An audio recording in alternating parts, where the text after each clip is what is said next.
ওয়ামা খালাকতুল জিন্না ওয়াল ইনসা ইল্লা লিয়াবুদুন। এই পৃথিবীতে জিন এবং ইনসান এই দুটা জাতকে আমি সৃষ্টি করেছি কেবলমাত্র একমাত্র আমি রবের আল্লাহ তাআলার ইবাদত করার জন্য। প্রিয় ভাইরা, আল্লাহর ইবাদত করা এর অর্থ হলো আল্লাহর গোলামি করা, আল্লাহর বিধান মতো চলা, আল্লাহর হুকুম মতো চলা। ব্যক্তিগত জীবন, পারিবারিক জীবন, সামাজিক জীবন, অর্থনৈতিক জীবন, রাজনৈতিক জীবন, দুনিয়ার জিন্দেগিতে আল্লাহ এবং তার রাসূলের বিধান মতো চলাই আমরা আল্লাহ তাআলার কাছে সেই ওয়াদাবদ্ধ। আল্লাহ আমাদেরকে যে উদ্দেশ্যে সৃষ্টি করেছেন, আল্লাহর গোলামি করা, আল্লাহর ইবাদত করা, আল্লাহর বন্দেগী করা। এই জন্য আল্লাহ রাব্বুল আলামিন আমাদেরকে জানিয়ে দিয়েছেন কোরআন কারীমে। আর এই পৃথিবীতে আসার পর আমাদের আদি পিতা হযরত আদম আলাইহিস সালাতু ওয়াস সালামকে শয়তান যেভাবে ধোঁকা দিয়েছিল, আমরা যেন শয়তানের এই ধোঁকা থেকে বাঁচতে পারি, আমরা যেন এই শয়তানের পথ এবং মত থেকে বিরত থেকে আল্লাহ এবং তার রাসূলের পথে এবং মতের উপর চলতে পারি। এই জন্য আল্লাহ রাব্বুল আলামিন কোরআনুল কারীমে আমাদের ঈমানদারদেরকে জানিয়েছেন, ইয়া আইয়ুহাল্লাযীনা আমানু উদখুলু ফিস সিলমি কাফা ওয়া লা তাত্তাবিউ খুতুওয়াতিশ শাইতান ইন্নাহু লাকুম আদুউম মুবিন। আল্লাহ বলেন, ইয়া আইয়ুহাল্লাযীনা আমানু, হে ঈমানদারগণ, হে বিশ্বাসীগণ, উদখুলু ফিস সিলমি কাফা, তোমরা ইসলামের মধ্যে পরিপূর্ণভাবে প্রবেশ করো।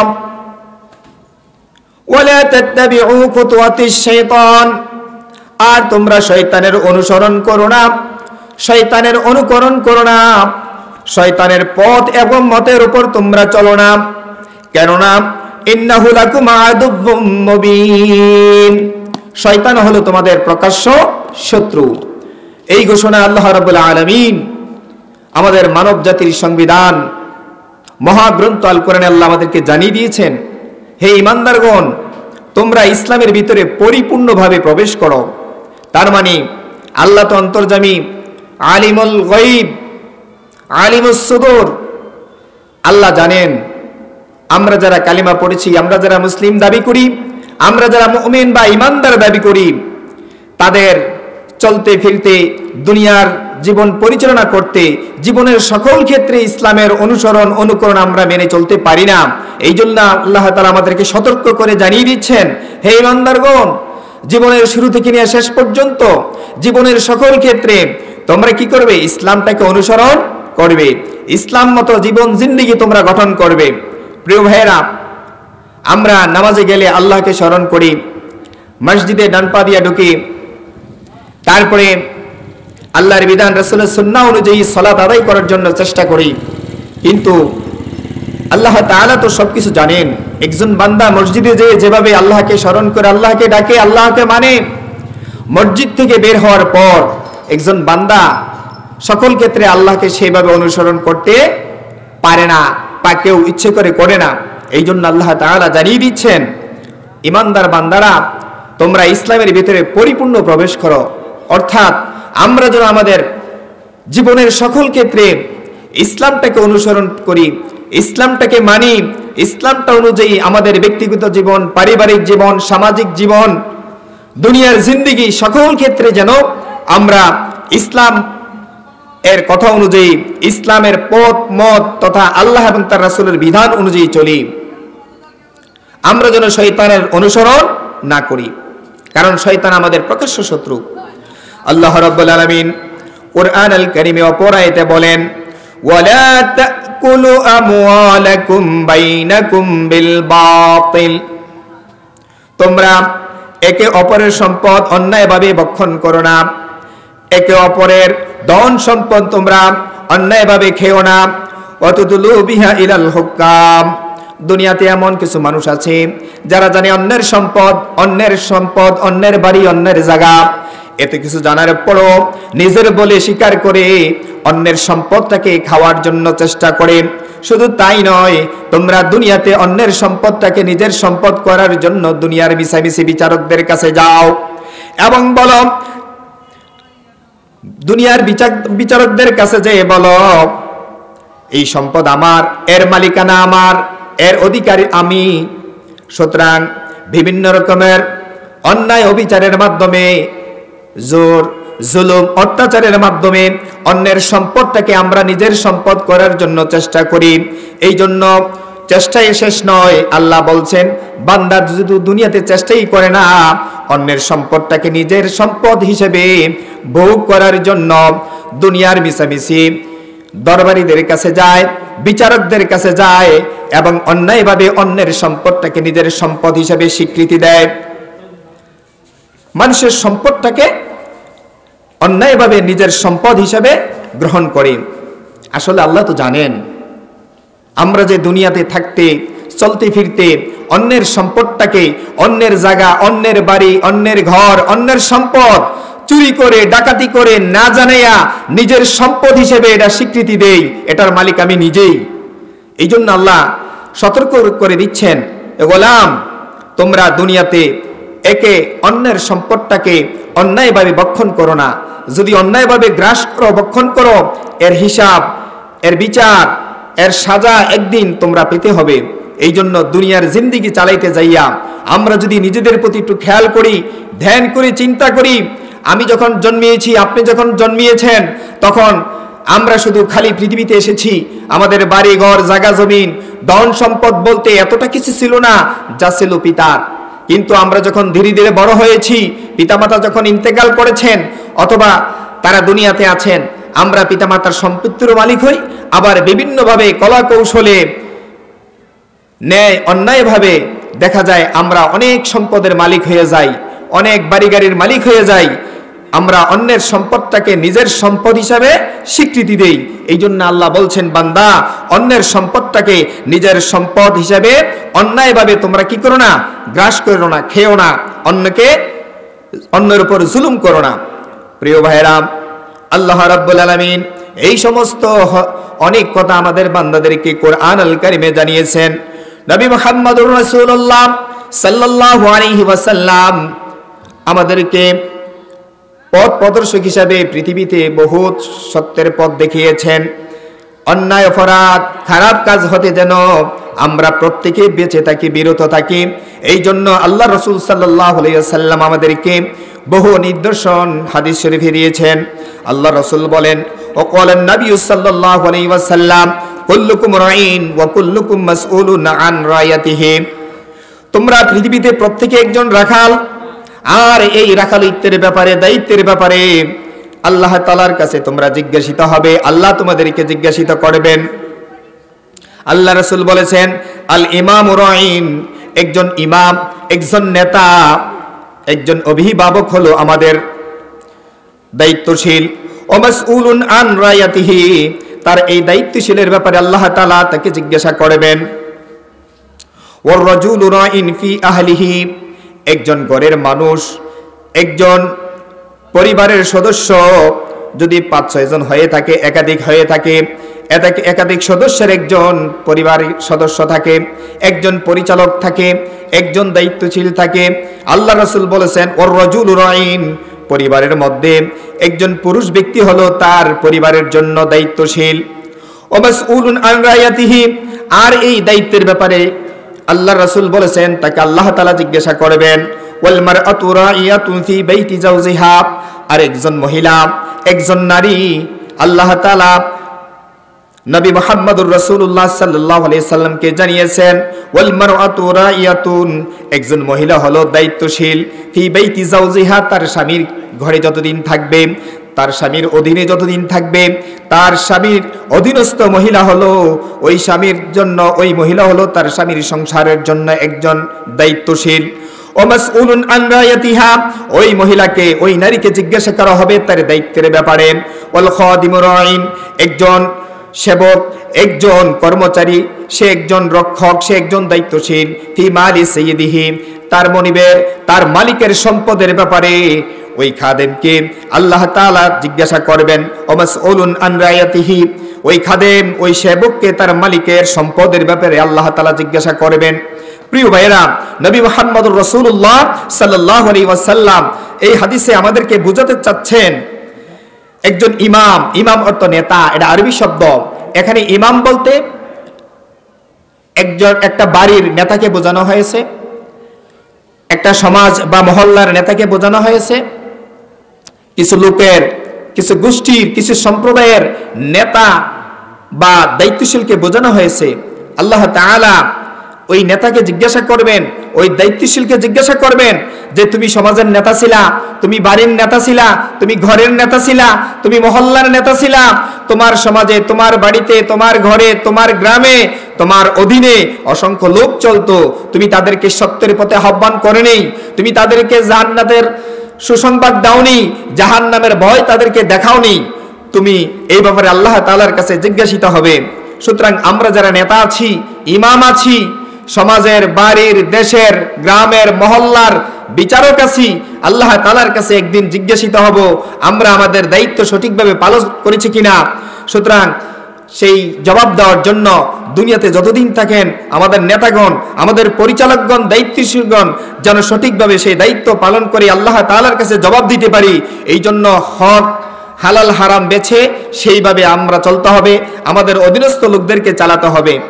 এরপরে আল্লাহ রাসূল যেই কথাটা বলেছেন, আমাদের দেশটা হলো সমাজকেন্দ্রিক, পরিবার কেন্দ্রিক। একটা পরিবারের মধ্যে অনেকগুলো সদস্য থাকে, লোক থাকে, তার মধ্যে একজন দায়িত্বশীল থাকে, একজন গার্ডিয়ান থাকে, একজন অভিভাবক থাকে, সে পুরুষ। ওই পুরুষকে আল্লাহ তাআলা হাশরের ময়দানে জিজ্ঞাসা করবেন, ও আমার গোলাম, আমার বান্দা, দুনিয়াতে তুমি ছিলে এক পরিবারের সদস্য, তোমার অধীনে অনেক লোক ছিল, তাদেরকে নামাজের কথা বলেছি কিনা, তাদেরকে সুদ থেকে বাঁচার কথা বলেছি কিনা, গুনাহ থেকে বাঁচার কথা বলেছি কিনা, জান্নাতের কাজ বেশি বেশি করার জন্য বলেছি কিনা, আল্লাহ এবং তার রাসূলের বিধান মতো চলার জন্য বলেছি কিনা। একজন পুরুষ ব্যক্তিকে আল্লাহ তাআলা জিজ্ঞাসা করবেন। আজকে যারা আমরা এই পরিবারের সদস্য হিসেবে, যারা অভিভাবক পুরুষ হিসেবে আছি, আমার ছেলে, আমার মেয়ে, আমার স্ত্রী, আমার মা, আমার বোন, আমার অধীনস্থ যারা আছে, তারা সৎ পথে আছে কিনা, ভালো পথে আছে কিনা, এই ব্যাপারে আল্লাহ তাআলা আমাদেরকে হাশরের ময়দানে জিজ্ঞাসা করবেন। এর জবাব দেওয়ার জন্য দুনিয়াতেও নিজেরাও ভালো পথে চলবো, আমাদের অধীনস্থ যারা আছে, পুরুষদের অধীনস্থ যারা আছে পরিবারের মধ্যে, তাদেরকেও সেই ভালো পথে চলার জন্য চেষ্টা করব। আমাদের সমাজে, আমাদের দেশে দেখা যায় যেই পরিবারের ছেলেমেয়েরা আছে, ওই ছেলে নামাজ পড়লো কিনা, ওই ছেলে ভালো পথে চললো কিনা, ওই ছেলে কোনো খারাপ কাজ করলো, কেন করলো, এই ব্যাপারে কোনো জবাবদিহি আমরা নিতে চাই না, দিতেও চাই না। একদিন আল্লাহ তাআলার কাছে এই ব্যাপারে জবাবদিহি করতে হবে। প্রিয় ভাইয়েরা, নবী মুহাম্মদুর রাসূলুল্লাহ সাল্লাল্লাহু আলাইহি সাল্লাম বোনদের ব্যাপারে, মহিলাদের ব্যাপারে বলেছেন, ওয়াল মারআতু রাইয়াতুন ফি বাইতি যাওজিহা, একজন নারী, একজন মহিলা তার স্বামীর অধীনস্থ যেই পরিবারে বসবাস করে, ওই নারীকে আল্লাহ তাআলা একজন দায়িত্বশীল হিসাবে পাঠিয়েছেন। পুরুষের অবর্তমানে ওই পরিবারে স্বামীর অধীনে যেই ছেলেমেয়েরা আছে, সংসার পরিবারে যা সম্পদ, যা কিছু আছে, সবগুলো রক্ষণাবেক্ষণ, সবকিছু দেখাশোনা করা, সবগুলো দায়িত্ব মহিলার উপরে। মহিলা যদি সেভাবে আল্লাহর দায়িত্ব পালন না করে, আল্লাহ রাসূল জানিয়েছেন হাশরের ময়দানে ওই মহিলাকে স্বামীর আহালভুক্ত যেই দায়িত্ব স্বামীর উপরে ছিল, স্বামীর অবর্তমানে মহিলা তার ঘরের গার্ডিয়ান ছিল, ওই ঘরের সমস্ত ব্যাপারে মহিলাকে জিজ্ঞাসা করা হবে। সুতরাং মা বোনদেরকে বলছি, আপনারা দুনিয়ার সংসারে যেভাবে চলেন, একজন পুরুষ যেভাবে চতুর্দিকে যায়, সকল কাজ করে, একটা মহিলা সকল দিকে যাওয়া লাগে না, সকল কাজ করা লাগে না, সীমিত কিছু কাজ তারা পরিবারে করা লাগে। পুরুষের অবর্তমানে নারীরা তার স্বামীদের সংসারে দায়িত্বশীল হিসাবে আল্লাহর কাছে জবাবদিহি করতে হবে। একজন ছেলে, একজন মেয়ে, তার অধীনস্থ সন্তান কোন পথে চলতেছে, ভালো কাজ করছে কিনা, নামাজ পড়ছে কিনা, হারাম হালাল পথে চলছে কিনা, কোন পথে চলছে, সকল কাজ একজন পুরুষকে যেমন আল্লাহর কাছে জবাবদিহি করতে হবে, একজন নারীকেও কি সেইভাবে তার স্বামীর পরিবারের সদস্য হিসাবে একজন মহিলাকে কি আল্লাহর কাছে জবাবদিহি করতে হবে। এই জন্য মহিলাদেরকে, মা বোনদেরকে বলি, নিজেরাও নামাজ পড়বেন, ছেলেমেয়েদেরকেও নামাজের কথা বলবেন, নিজেরাও ভালো কাজ বেশি করবেন, স্বামী, ছেলে মেয়ে, সন্তান যারা আছে তাদেরকেও ভালো পথে চলার জন্য, ভালো কাজ করার জন্য উৎসাহিত করবেন। ওয়াল খাদিমু রাইন ফি মালি সাইয়্যিদিহি, একজন খাদেম, একজন কর্মচারী তার মালিকের যেই সমস্ত মাল আছে, সম্পদ আছে, এগুলো একজন খাদেম, একজন সেবক রক্ষণাবেক্ষণ করবে। হাসরের ময়দানে ওই খাদেমকে, ওই সেবককে আল্লাহ তাআলা জিজ্ঞাসা করবেন, তোমার যে মালিক ছিল দুনিয়াতে, তুমি তোমার মালিকের সব কাজ সঠিকভাবে করেছো কিনা, কাজে ফাঁকি দিয়েছো কিনা, নয়ছয় করেছো কিনা, এতে কোনো অপরাধ করেছো কিনা। এই জন্য আমাদের যারা চাকর আছি, আমরা যারা আমাদের মনিবের অধীনে চলছি, মনিবের যেই সমস্ত কাজকর্মগুলো আমাদের করা দরকার সঠিকভাবে, সেগুলো যেন নিজের কাজ মনে করে সঠিকভাবে করা আমাদের উপর দায়িত্ব। সম্মানিত ভাইয়েরা, রাসূল সাল্লাল্লাহু আলাইহি সাল্লাম বলেছেন, ওয়াকালান নবী সাল্লাল্লাহু আলাইহি সাল্লাম, লা ইউমিনু আহাদুকুম হাত্তা আকুনা আহাব্বা ইলাইকুম মিন ওয়ালিদিহি ওয়া ওয়ালাদিহি ওয়ান নাসি আজমাইন। রাসূল সাল্লাল্লাহু আলাইহি সাল্লাম বলেছেন, ততক্ষণ পর্যন্ত তোমরা পরিপূর্ণ মুমিন হতে পারবে না যতক্ষণ না পর্যন্ত আমি তোমাদের নিকট হতে পারবো তোমাদের পিতামাতা, তোমাদের ছেলেমেয়ে, সন্তান সন্ততি এবং পৃথিবীর অন্যান্য সকল মানুষের চাইতে যদি আমি তোমাদের কাছে প্রিয় না হই, ততক্ষণ পর্যন্ত তোমরা আল্লাহ তাআলার পূর্ণ মুমিন হতে পারবে না। প্রিয় ভাইরা, আমরা কালিমা পড়েছি লা ইলাহা ইল্লাল্লাহু মুহাম্মাদুর রাসূলুল্লাহ। এই কালিমা পড়ার পর আমাদের কিছু দায়িত্ব আছে, আমাদের কিছু কাজ আছে। সুতরাং আমরা যদি আমাদের দায়িত্ব বা কাজ কর্মগুলোকে সঠিকভাবে পালন করি, তাহলে আমাদের ঈমান সঠিকভাবে থাকবে। আল্লাহর রাসূলকে ভালোবাসতে হবে, আল্লাহর রাসূলকে মহব্বত করতে হবে, আল্লাহর রাসূলের রেখে যাওয়া বিধান, আল্লাহর কোরআন, রাসূলের সুন্নাহ মতো আমাদের ব্যক্তিগত জীবন, পারিবারিক জীবন, সামাজিক জীবন, অর্থনৈতিক জীবন, রাজনৈতিক জীবন, জীবনের সকল ক্ষেত্রে নবী মুহাম্মদুর রাসূলুল্লাহ সাল্লাল্লাহু আলাইহি সাল্লামকে পৃথিবীর সকল মানুষ হইতে ভালোবাসতে হবে। আল্লাহর রাসূলকে ভালোবাসার অর্থই হলো আল্লাহর রাসূলের আদেশগুলো পালন করা, যেগুলো করতে নিষেধ করেছেন তা থেকে বিরত থাকা। আসুন আমরা আমাদের ব্যক্তিগত জীবন, পারিবারিক জীবন, সামাজিক জীবন, জীবনের সকল ক্ষেত্রে আল্লাহ এবং তার রাসূলের বিধান মতো যাতে আমরা বাকি জিন্দেগিটা সেভাবে সাজাইতে পারি। আমাদের প্রিয় মাতৃভূমি যে অবস্থা চলছে, আমাদের সকলের উচিত কোরআন সুন্নাহ অনুযায়ী সেভাবে চলা, মা বোনদেরকেও নামাজ কালামের কথা বলা, পর্দা পুশিদায় থাকা, হালাল হারাম বেঁচে চলা, সুদ থেকে বিরত থাকা। আল্লাহ তাআলা কোরআনুল কারীমে বলেছেন, ইয়া আইয়ুহাল্লাযীনা আমানু, হে ঈমানদারগণ, হে বিশ্বাসীগণ, তোমরা কি খেয়ে না। আল্লাহ তাআলা কোরআনুল কারীমে বলেছেন, আহাল্লাল্লাহুল বাই'a ওয়া হাররামার রিবা, আল্লাহ সুদকে হারাম করেছেন আর ব্যবসাকে হালাল করেছেন। আজকে আমাদের প্রত্যেকটা বাড়ির দিকে তাকাই, প্রায় মানুষ সুদের সাথে আমরা জড়িত। আল্লাহ রাসূল বলেছেন, এই সুদটা হলো সবচেয়ে বড় জঘন্য অপরাধ, আকবারুল কাবাইর, কবিরা গুনাহ। নবী মুহাম্মদুর রাসূলুল্লাহ সাল্লাল্লাহু আলাইহি সাল্লাম এক হাদিসে বলেছেন যে সুদ করলে, সুদে লেনদেন করলে 70টা গুনাহ হয়। আর এক হাদিসে বলেছেন আল্লাহ রাসূল যে সুদি কারবার করলে 73টা গুনাহ হয়। সবচেয়ে বড় গুনাহ হলো আল্লাহ এবং তার রাসূলের বিরুদ্ধে যুদ্ধ ঘোষণা করা। আর সুদ খাইলে সবচেয়ে ছোট গুনাহ হলো তার মায়ের সাথে জিনা করা। আজকে আমরা যদি আমাদের প্রত্যেকটা বাড়ি, সমাজের দিকে তাকাই, প্রায় মানুষ, প্রায় পরিবার সুদের সাথে আমরা জড়িত। কিস্তি নামক এই মহাবিপদ আমাদের সামনে, আমরা চক্ষু খুললেই দেখতে পাই নারী পুরুষ কিস্তি নামক এই লেনদেনের মাধ্যমে সুদের একটা মহড়া চলছে। আপনি নামাজ পড়ছেন, আপনি রোজা রাখছেন, আপনি ভালো কাজ করছেন, আল্লাহরও মানছেন, আবার সুদও খাচ্ছেন। কেন সুদ খাচ্ছেন? সুদ খাওয়া হারাম, সুদ খাইতে আল্লাহ তাআলা নিষেধ করেছেন। আল্লাহ রাব্বুল আলামিন কোরআনুল কারীমে বলেছেন, ইয়ামহাকুল্লাহুর রিবা ওয়া ইউরবিস সাদাকা, আল্লাহ সুদকে নিশ্চিহ্ন করে দিবেন, আর যারা সাদাকা, কর্জে হাসানা, স্বাভাবিক দান করে, এটাকে আল্লাহ তাআলা বৃদ্ধি করে দিবেন।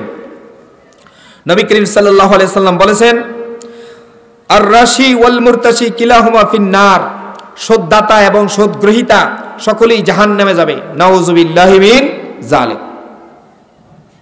আজকে আমাদের দুনিয়ার সংসার চালাতে যাইয়া এত টাকা, এত পয়সা, এত ব্যবসা কেন দরকার? কেন আমরা সুদের দিকে যাচ্ছি? আজকে যেই সন্তানকে কিস্তিতে টাকা উড়াইয়া সুদে ব্যবসা কইরা আপনি খাওয়াইতেছেন, এই শয়তান হাসরের ময়দানে আল্লাহ তাআলার কাছে অভিযোগ করবে, আল্লাহ,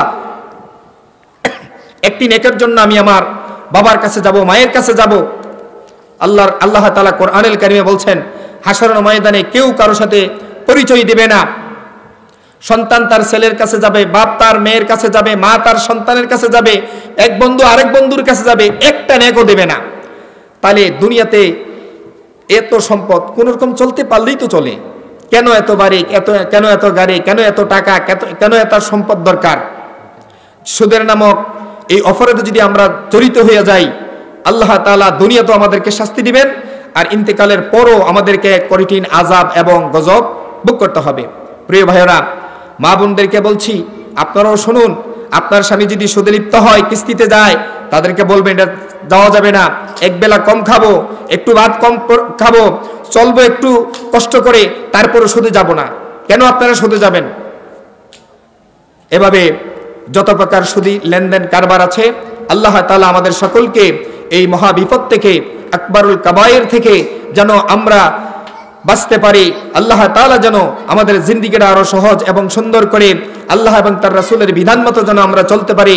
আল্লাহ আমাদের সকলকে তৌফিক দান করুন। সকল বলে আমিন। ওয়া মা তৌফিক ইল্লা বিল্লাহ। আসসালামু আলাইকুম ওয়া রাহমাতুল্লাহি ওয়া বারাকাতুহু।